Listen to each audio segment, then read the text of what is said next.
to share something with you. That might put me in a very negative light, yeah. Relationships are not my forte. See if someone grabbed up my wife or something completely different ballgame. I'll walk away from here, and this has been like a therapy session.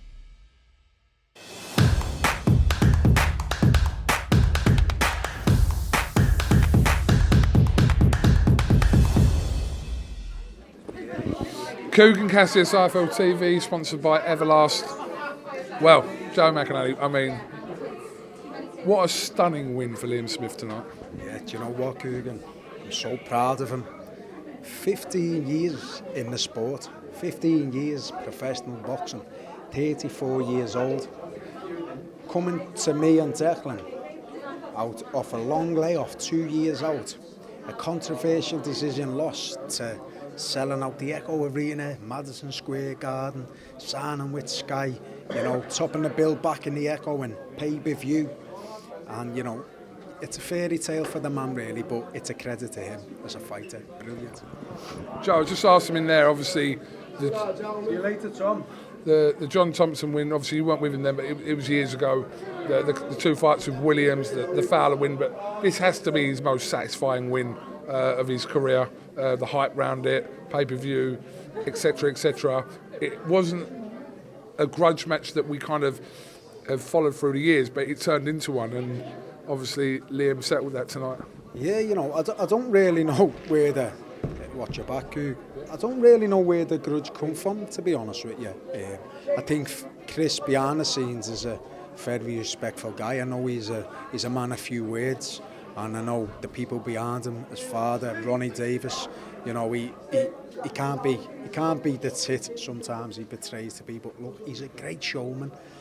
I'd take the grudge with a pinch of salt, but regarding the fighting, you know, and it being Liam's best performance, when I get that man in the gym and he does everything that's asked of him, and I seen a comment,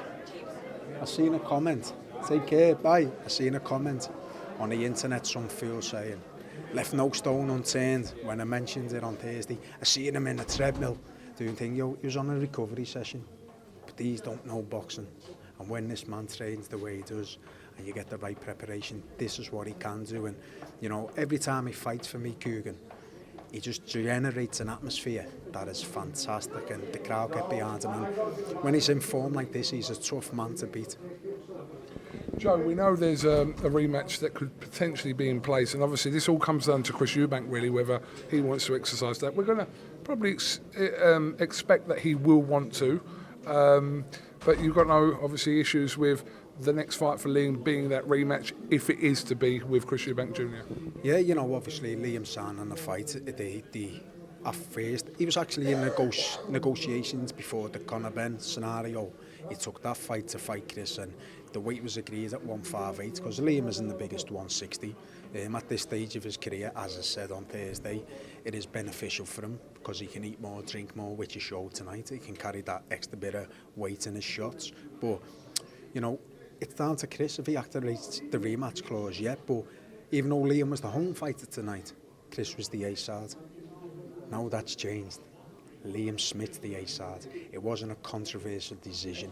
It wasn't a points victory where, you know, Chris couldn't make the weight. Liam has just KO'd Chris. So he is the A-side, and me personally, you know, I was always fighting for him, like, well, you know, champ, he's never won a world title. A bleat, a fringe IBO. He's a fantastic fighter, great athlete, and, you know, he has developed really good skills with Ronnie and under Roy, you know. But I'd love to fight at 157, 158 if he couldn't make that weight, you know, because you're seeing tonight he is a big guy. If he can't make the weight for the rematch, well, that's down to Liam to accept the 160, but that's what I'd like it at, 158, 157, definitely. Okay, I'm not going to take too much of your time, but I just want to comment on, obviously, a disappointment for you tonight. Well, not tonight, but the fact that Josh Taylor and Catterall isn't going to be happening for March as was going to be scheduled. So can you just give us an update on Josh Taylor?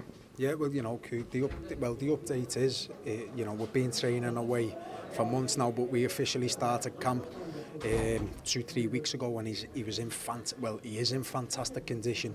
His weight is fine. He can make 140 quite easy. When I mean quite easy, look, struggle for every fighter. It's a real struggle for Jack Catterall. But he was firing on all cylinders. But look, these things happen. We didn't think it was as serious as it is. But a fighter of his magnitude and being the Ring magazine, you know, should be still undisputed champion of the world. I just advised him, champ, let's take the guessing out, let's get the scan, and obviously a comeback that he had a terrible tear. I'm no doctor, so I don't know the tendon, but you know, we got the results. He notified his promoters in Top Rank, and look, he's looking at a bit of a lengthy recovery, but it's one of them injuries that, you know, you can't put time on a KUGAN. I will not allow that man to go into this fight with Jack Catterell no less than 150%, the same as Liam Smith. Because if he does 150% where I want him, you know, there's nothing more than a Josh Taylor outstanding victory. Joe, I'll let you crack on because obviously your team's in there, etc. I'm sure you want to be around everyone, so appreciate your time. Congratulations, stunning win, and yeah, we'll talk to you again very soon, mate. Thank you, KUGAN. God bless. Thanks, man. Thank you. God bless.